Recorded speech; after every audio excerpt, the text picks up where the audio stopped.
आज रूस और यूक्रेन की जंग का 38वां दिन है और रूसी सेना ने मारियोपोल पर हमले और ज्यादा तेज कर दिए। रूसी मिसाइल हमले में मारियोपोल पूरी तरह से बर्बाद हो गया है। खार्किव में भी भीषण जंग लगातार जारी है। यूक्रेनी फौज ने रूस के कई टैंकों को तबाह कर दिया, जबकि रूसी हवाई हमले में खार्किव शहर की कई इमारतें भी खंडहर बन गई।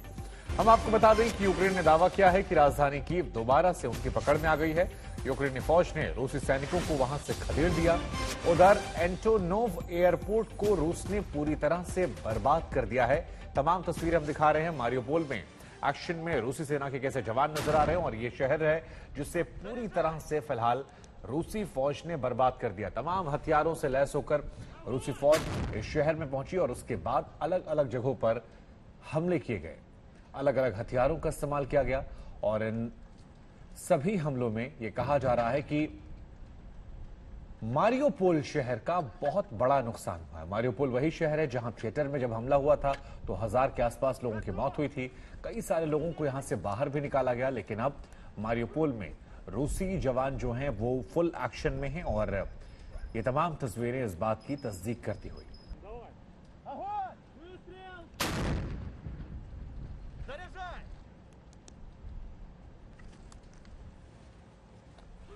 तो तस्वीरें लगातार हम आपको दिखा रहे हैं। एक महत्वपूर्ण शहर है यूक्रेन के लिहाज से मारियोपोल, जो लगातार अपनी बर्बादी पर आंसू बहा रहा है, क्योंकि यहां पर रूस के जवान लगातार एक्टिव हैं। मारियोपोल में रूस ने एयर स्ट्राइक भी की है और इसकी सैटेलाइट इमेज इस वक्त हम आपको आज तक पर दिखा रहे हैं। तो सैटेलाइट इमेज के जरिए कोशिश ये समझाने की किन किन इलाकों पर एयर स्ट्राइक की गई, किन किन जगहों पर मिसाइल से हमला किया गया और उसके बाद वहां पर कितने बड़े पैमाने पर नुकसान हुआ है। तो रूसी हमले में एंटोनोव एयरपोर्ट जो है वो भी तबाह हो गया है। कई एयरपोर्ट ऐसे हैं यूक्रेन के जिनको निशाना रूस ने बनाया है और लगातार निशाना बनाकर यहां पर हवाई हमला जारी है। तो ये तमाम तस्वीरें लगातार इस वक्त हम आपको दिखा रहे हैं और इन तस्वीरों को देखकर आप ये समझ सकते हैं किस तरह से अलग अलग जगहों पर हमला जो है वो बहुत ज्यादा तेजी से किया गया है। बर्बादी की तस्वीरें अलग अलग जगहों से। आज जंग का 38वां दिन और 38वें दिन अगर आप देखेंगे तो हर एक जगह रूस ने हमला किया और इसके बाद यहां पर तमाम तरह की बर्बादी की तस्वीरें निकलकर सामने आई हैं।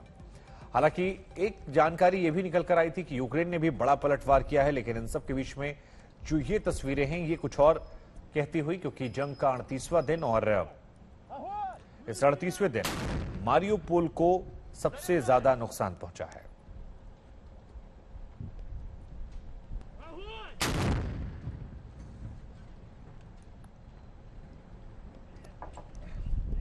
हम आपको बता दें कि यूनेस्को की तरफ से भी दावा किया गया है कि जंग में 50 से ज्यादा ऐसी ऐतिहासिक इमारतें हैं जिन्हें नुकसान पहुंचाया गया है। जिस तरह से ये हमले हो रहे हैं, इन हमलों में अलग अलग रिहायशी इलाकों को निशाना बनाया गया, अलग अलग प्रतिष्ठित इमारतें जो हैं उनको निशाना बनाया गया और बर्बादी जो है वो देखने को मिली। हालांकि यूक्रेन का भी यह दावा है कि उसने काउंटर अटैक में रूस के कई जवानों को मार गिराया। 17,000 से ऊपर जवानों को मार गिराने का दावा यूक्रेन का भी है, लेकिन जो तस्वीरें आ रही हैं वो ये बताती हैं कि बर्बादी यूक्रेन में ज्यादा छाई हुई है। अलग अलग शहरों पर, कीव पर भले दोबारा कब्जा हो गया हो, लेकिन आप खार्किव या मारियोपोल जैसे शहरों की बात करते हैं तो फिर वहां पर स्थिति अलग हो जाती है, बदल जाती है। आज इस जंग का 38वां दिन।